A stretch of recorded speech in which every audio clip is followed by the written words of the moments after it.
आज हम संस्कृत में 1 से 50 तक गिनती पढ़ेंगे। पहला है इसमें 0, जिसे हिंदी में बोला जाता है शून्य, संस्कृत में शून्यम। ध्यान दीजिएगा, ये जो है इंग्लिश के ओ की तरह लिखा जाता है। संस्कृत में यहाँ पर एक इंटरेस्टिंग चीज है। यहाँ पर क्या होता है ना कि 1 से लेकर 4 तक ये तीनों लिंगों में अलग अलग होते हैं। जैसे 1 यानी कि 1 के लिए बोला जाता है नपुंसक लिंग में एकम, पुल्लिंग में एकः, स्त्रीलिंग में एका। 2 यानी कि 2 के लिए बोला जाता है पहले नपुंसक लिंग में द्वे और पुल्लिंग में द्वौ, स्त्रीलिंग के लिए द्वे। 3 यानी कि 3 के लिए बोला जाता है नपुंसक लिंग में त्रीणि और पुल्लिंग में त्रयः, स्त्रीलिंग में तिस्रः। अब है 4 यानी कि 4 के लिए। चत्वारि बोलते हैं नपुंसक लिंग में, चत्वारः पुल्लिंग में, चत्स्रः होता है 4 स्त्रीलिंग के लिए। बाकी सब का सब सेम रहता है। जैसे 5 यानी कि 5 के लिए बोलते हैं पंच, 6 6 के लिए षठ, 7 7 के लिए सप्त, 8 8 के लिए बोलते हैं अष्ट। अब 9 के लिए बोलते हैं नौ और 10 यानी कि 10 के लिए बोलते हैं दश। ध्यान दीजिएगा, 10 ये संस्कृत का है और हिंदी में बोलते हैं 10, इसमें श का फर्क है।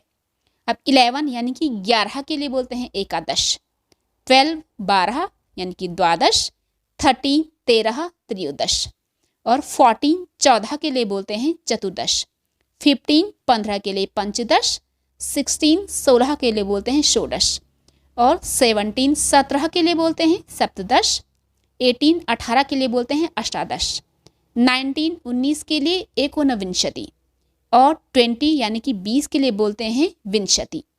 उसके बाद 21 के लिए बोला जाता है एक विंशति और 22 यानी कि 22 के लिए बोला जाता है द्वाविंशति। 23 23 त्रयोविंशति, 24 24 चतुर्विंशति, 25 25 पंचविंशति, 26 26 षटविंशति। अब है 27 27 सप्तविंशति, 28 28 अष्टाविंशति। अब 29 29 एकोनत्रिंशत्। अब है 30 यानी कि 30, इसे बोलते हैं त्रिंशत्। तो त्रिंशत् एकोनत्रिंशत्, यहाँ पर ध्यान दीजिएगा। त्रिंशत् का अर्थ होता है 30, एको ना यानी कि एक नहीं है 30 में एक नहीं है, 30 से एक चला गया यानी कि 29। अब है 31 31, इसके लिए बोलते हैं एक त्रिंशत्। 32 32 द्वात्रिंशत्, 33 33 त्रयत्रिंशत्। अब है 34 34 चतुस्त्रिंशत्, 35 35 पंचत्रिशत्, 36 36 षटत्रिंशत्। अब है 37 यानी कि 37, उसके लिए बोलते हैं सप्तत्रिंशत्। 38 38 अष्टात्रिंशत्, 39 39, इसके लिए बोला जाता है एकोनत्रिंशत्। ये भी उसी तरीके का है।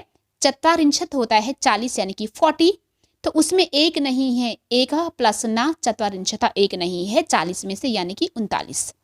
41 41, इसे बोलते हैं एक चत्वारिंशत्। 42 42 द्वाचत्वारिंशत्, 43 43 यानी कि त्रयोचत्वारिंशत्। अब है 44 44 यानी कि चतुर्चत्वारिंशत्, 45 45 पंचचत्वारिंशत्। अब है इसमें 46 यानी कि 46, इसे बोलते हैं षट्चत्वारिंशत्। 47 47 यानी कि सप्तचत्वारिंशत्, 48 48 अष्टाचत्वारिंशत्। अब है 2 बचे हैं। 49 49, इसे बोला जाता है एकोनपंचाशत्। 50 यानी कि 50 50 में एक नहीं है यानी कि एकोनपंचाशत्। 50 50 50।